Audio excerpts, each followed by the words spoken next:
The next national election is now less than a year away, and congressmen and senators are expending much of their time and their energy raising the millions of dollars in campaign funds they'll need just to hold on to a job that pays $174,000 a year. Few of them are doing it for the salary, and all of them will say they're doing it to serve the public. But there are other benefits: power, prestige, and the opportunity to become a Washington insider with access to information and connections that no one else has in an environment of privilege where rules that govern the rest of the country don't always apply to them. Most former congressmen and senators manage to leave Washington, if they ever leave Washington, with more money in their pockets than they had when they arrived. And as you are about to see, the biggest challenge is often avoiding temptation. The story will continue in a moment. This is a venture opportunity. This is an opportunity to leverage your position in public service and use that position to enrich yourself, your friends, and your family. Peter Schweizer is a fellow at the Hoover Institution, a conservative think tank at Stanford University. A year ago, he began working on a book about soft corruption in Washington with a team of 8 student researchers who reviewed financial disclosure records. The results became a jumping-off point for our own story, and we have independently verified the material we've used. Schweizer says he wanted to know why some congressmen and senators managed to accumulate significant wealth beyond their salaries and proved particularly adept at buying and selling stocks. There are all sorts of forms of honest grafts that congressmen engage in that allow them to become very, very wealthy. So it's not illegal, but I think it's highly unethical. I think it's highly offensive and wrong. What do you mean honest graft? For example, insider trading on the stock market. If you are a member of Congress, those laws are deemed not to apply. So congressmen get a pass on insider trading? They do. The fact is, if you sit on a health care committee and you know that Medicare, for example, is considering not reimbursing for a certain drug, that's market-moving information. And if you can trade stock off of that information and do so legally, that's a great profit-making opportunity, and that sort of behavior goes on. Why does Congress get a pass on this? It's really the way the rules have been defined, and the people who make the rules are the political class in Washington, and they've conveniently written them in such a way that they don't apply to themselves. The buying and selling of stock by corporate insiders who have access to non-public information that could affect the stock price can be a criminal offense. Just ask hedge fund manager Roger Ratnam, who recently got 11 years in prison for doing it. But congressional lawmakers have no corporate responsibilities and have long been considered exempt from insider trading laws, even though they have daily access to non-public information and plenty of opportunities to trade on it. We know that during the healthcare debate, people were trading healthcare stocks. We know that during the financial crisis of 2008, they were getting out of the market before the rest of America really knew what was going on.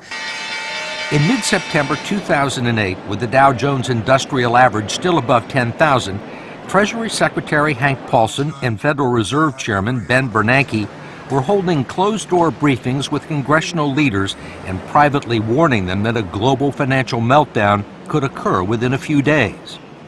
One of those attending was Alabama Representative Spencer Backus, then the ranking Republican member on the House Financial Services Committee, and now its chairman.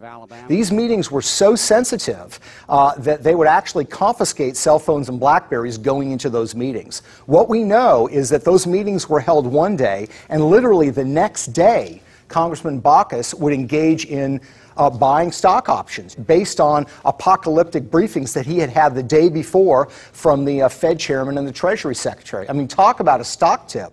While Congressman Backus was publicly trying to keep the economy from cratering, he was privately betting that it would, buying option funds that would go up in value if the market went down.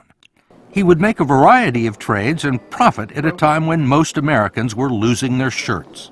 Congressman Backus declined to talk to us, so he went to his office and ran into his press secretary, Tim Johnson. We're not alleging that Congressman Backus has violated any laws. Okay. The only thing we're interested in talking to him is about his, about his trades. Okay, that's a fair enough request. What we got was a statement from Congressman Backus's office that he never trades on non-public information or financial services stock.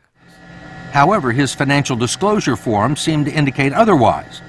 Backus made money trading General Electric stock during the crisis, and a third of GE's business is in financial services. During the health care debate of 2009, members of Congress were trading health care stocks, including House Minority Leader John Boehner, who led the opposition against the so-called public option, government-funded insurance that would compete with private companies. Just days before the provision was finally killed off, Boehner bought health insurance stocks, all of which went up. Now Speaker of the House, Congressman Boehner also declined to be interviewed, so we tracked him down at his weekly press conference. Speaker Boehner, you made a number of trades going back to the health care debate. You bought some insurance stock. Did you make those trades based on non-public information? I have not made any decisions on day-to-day trading activities in my account and haven't for years. I do not do it, haven't done it, and wouldn't do it. Later, Boehner's spokesman told us that the healthcare trades were made by the Speaker's financial advisor, who he only consults with about once a year. We need to find out whether they're part of a blind trust or not. Peter Schweitzer thinks the timing is suspicious and believes congressional leaders should have their stock funds in blind trusts. Whether it's $15,000 or $150,000, the principle in my mind is that it's simply wrong and it shouldn't take place. But there is a long history of self-dealing in Washington, and it doesn't always involve stock trades. Congressmen and senators also seem to have a special knack for land and real estate deals. When Illinois Congressman Dennis Hastert became Speaker of the House in 1999, he was worth a few $100,000. He left the job 8 years later, a multimillionaire. The road that Hastert wants to build will go through these farm fields right here. In 2005, Speaker Hastert got a $207 million federal earmark to build the Prairie Parkway through these cornfields near his home. What Jan Strasma and his neighbors didn't know was that Hastert had also bought some land adjacent to where the highway is supposed to go. 5 months after this earmark went through, he sold that land and made a bundle of money. How much? $2 million. What do you think of it? It stinks. We stopped by the former Speaker's farm to ask him about the land deal, but he was off in Washington, where he now works as a lobbyist. His office told us that property values in the area began to appreciate even before the earmark, and that the Hastert land was several miles from the nearest exit. But the same good fortune befell former New Hampshire Senator Judd Gregg, who helped steer nearly $70 million in government funds towards redeveloping this defunct Air Force base, which he and his brother both had a commercial interest in. Gregg has said that he violated no congressional rules. It's but one more example of good things happening to powerful members of Congress. Another is the access to initial public stock offerings, the opportunity to buy a new stock at insider prices just as it goes on the market. They can be incredibly lucrative and hard to get. If you were a senator, Steve, and I gave you $10,000 cash, one or both of us is probably going to go to jail. But if I'm a corporate executive and you're a senator, and I give you IPO shares in stock, and over the course of one day, that stock nets you $100,000, that's completely legal. And former House Speaker Nancy Pelosi and her husband had participated in at least 8 IPOs. One of those came in 2008 from Visa, just as a troublesome piece of legislation that would have hurt credit card companies began making its way through the House. Undisturbed by a potential conflict of interest, the Pelosi's purchased 5,000 shares of Visa at the initial price of $44. 2 days later, it was trading at $64. The credit card legislation never made it to the floor of the House. Congresswoman Pelosi also declined our request for an interview, but agreed to call on us if we attended her news conference.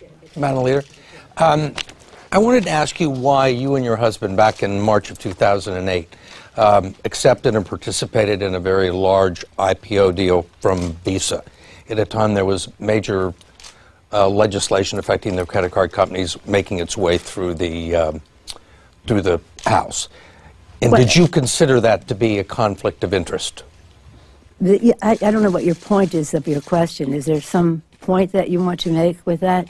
Well, I guess what I'm asking is, do you think it's all right for a speaker to accept a very preferential and favorable stock deal Well, we didn't. You participated in the IPO. Well, I have many And at the time, you were investments, but I Speaker of the House. You don't think it was a conflict of interest or had the appearance of a conflict of interest? It only has the appearance if you decide that you're going to have elaborate on a false premise. But it's not true, and that's that. I don't understand what part's not true. Yes, sir. That I would act upon an investment. Yes, sir. Congresswoman Pelosi pointed out that the tough credit card legislation eventually passed, but it was 2 years later and was initiated in the Senate. I will hold my record in terms of fighting the credit card companies as a Speaker of the House or as a member of Congress up against anyone's. Corporate executives, members of the executive branch, and all federal judges are subject to strict conflict of interest rules, but not the people who write the laws. If you are a member of Congress and you sit on the Defense Committee, you are free to trade defense stock as much as you want to. If you're on the Senate Banking Committee, you can trade bank stock as much as you want, and that regularly goes on in all these committees. There should only be one thing in your mind when you're drafting legislation. Is this good for the United States of America? That's it. If you're starting to say to yourself, how's this going to affect my investments? You've got a mixed agenda and a mixed purpose for being there. And Brian Baird is a former congressman from Washington State who served 6 terms in the House before retiring last year. He spent half of those 12 years trying to get his colleagues to prohibit insider trading in Congress and establish some rules governing conflicts of interest. one line in a bill in Congress can be worth millions and millions of dollars. I mean, there was one night we had a late night caucus, and you could kind of tell how a vote was going to go the next day. And I literally walked home and I thought, man, if you went online and made some significant trades, you could make a lot of money on this. You could just see it. You could see the potential here. So in 2004, Baird and Congresswoman Louise Slaughter introduced the Stock Act, which would make it illegal for members of Congress to trade stocks on non-public information and require them to report their stock trades every 90 days instead of once a year. How far did you get with this? We didn't get anywhere. Just flat died. Went nowhere. How many co-sponsors did you get? I think we got 6. 6 doesn't sound like a very big amount. It's not, Steve. You could have National Cherry Pie Week and get 100 co-sponsors. I mean, when Baird finally managed to get a congressional hearing on the Stock Act, almost no one showed up. It's reintroduced every session, but is buried so deep in the Capitol, we had trouble finding congressmen who had ever heard of it. Have you ever heard of the Stock Act? the what? The Stock Act. Do you know anything about it? No. Congressman? Congressman? I haven't heard about that one yet. Have you ever heard of something called the Stock Act? No. I've heard about it, but not. I can't say it's an issue I spent a lot of time on, though. I would have no problem with that. Okay. But then again, I am a big fan of, instant disclosure on almost everything. They're looking for co-sponsors. And yet, I've never heard of it. When you have a bill like this that makes so much sense, and you can't get the co-sponsorships, you can't get the leadership to move it, it gets tremendously frustrating. Set aside that it's the right thing to do, it's good politics. People want their Congress to function well.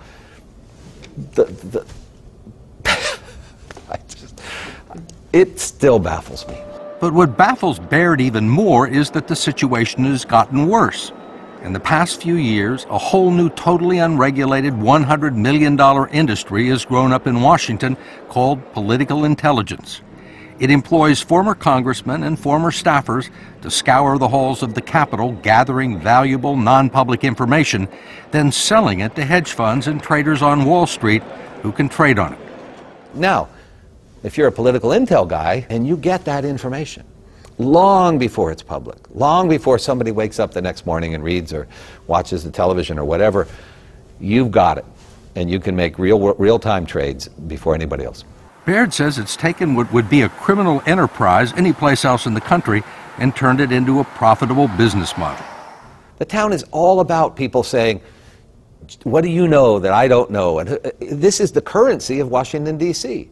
And it's that kind of informational currency that translates into real currency. Maybe it's over drinks. Maybe somebody picks up a phone and says, just to let you know, it's in the bill.